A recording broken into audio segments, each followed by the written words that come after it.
Hi everybody, this is the Baseball Hut, the amazing, spectacular, terrific, the great one, the People's Champion. Your host, the Hut. What's going on? Well, what's going on is that the Mets have reportedly signed Carlos Correa to a 12-year, $350 million deal. You know, I got up around 7 o'clock to use the bathroom. Came back, checked my phone, to see what's going on. And complete total insanity. My God. So, I guess overnight Steve Cohen and Billy Epple were very busy talking to Scott Boras, the agent of Carlos Correa, and they got this deal done overnight.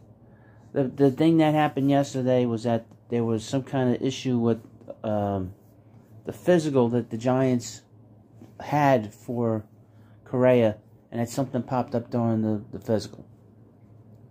And the Mets and a few other teams came back into sort of the negotiation, and the Mets got the deal done. He will be playing third base for the Mets, supposedly.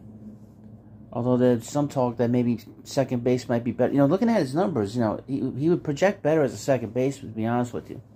Those numbers, the value of those numbers would be much, much higher at third base.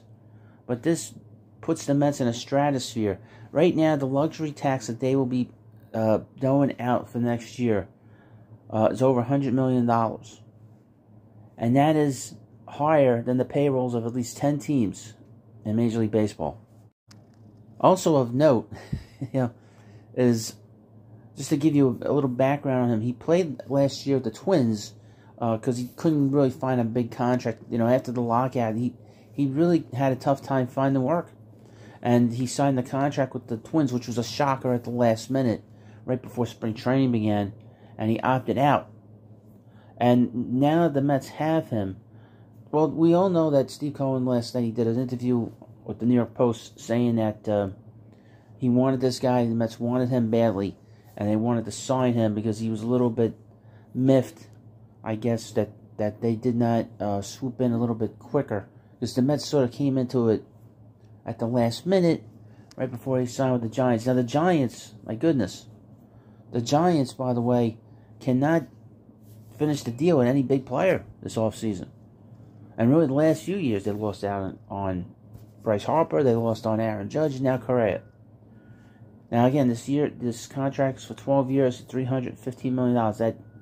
That's about $26 million on average per year.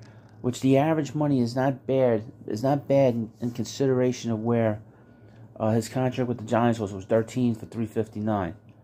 I'm not a big fan of these big long-term deals, but this is kind of the going rate that you see in Major League Baseball with a lot of the players now. They get the 10 to 12-year deals because they try to spread the money out and not have it sort of affect contracts from year to year.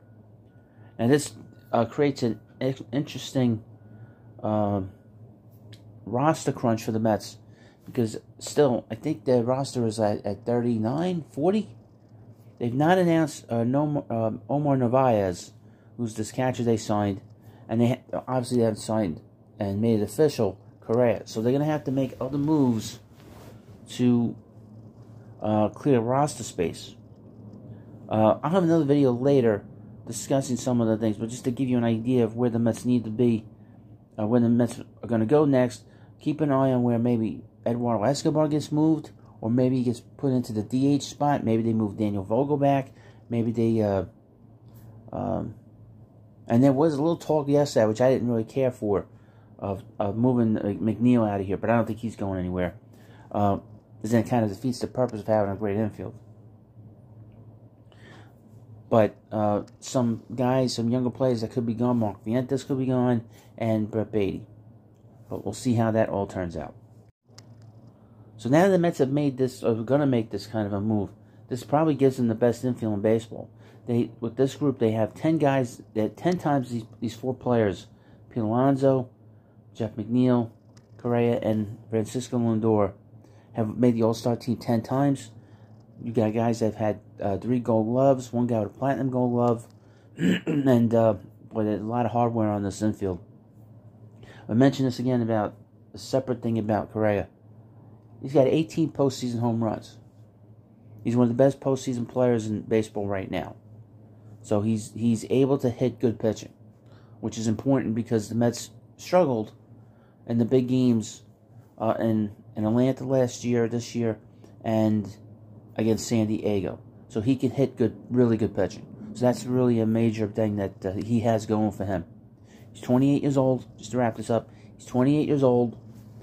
Now I would mention he's had a bit of a history with injuries. He's had an issue with his back. He's only played 150 games one time. Played 140 games last year. But he's had a lot of injuries. So just keep that in mind over the length of this contract. And this past year he missed about 30 games or so. So he does miss time. So just to keep that in mind. Good thing the Mets have Luis Guillorme. They could play him around. And maybe with the lack of playing in the middle infield, if he's going to play third, maybe I'll take a little bit off of some wear and tear on his body. But we'll keep an eye on that. We'll see what the Mets do with him. If they play him at third, they play him at second, and where they bat him in the lineup. He's always been a guy that bat in the top of the lineup and in the middle of the lineup. So thank you again. It's a very exciting day for Mets fans. And please subscribe to Baseball Hut. Thank you, and I'll see you later.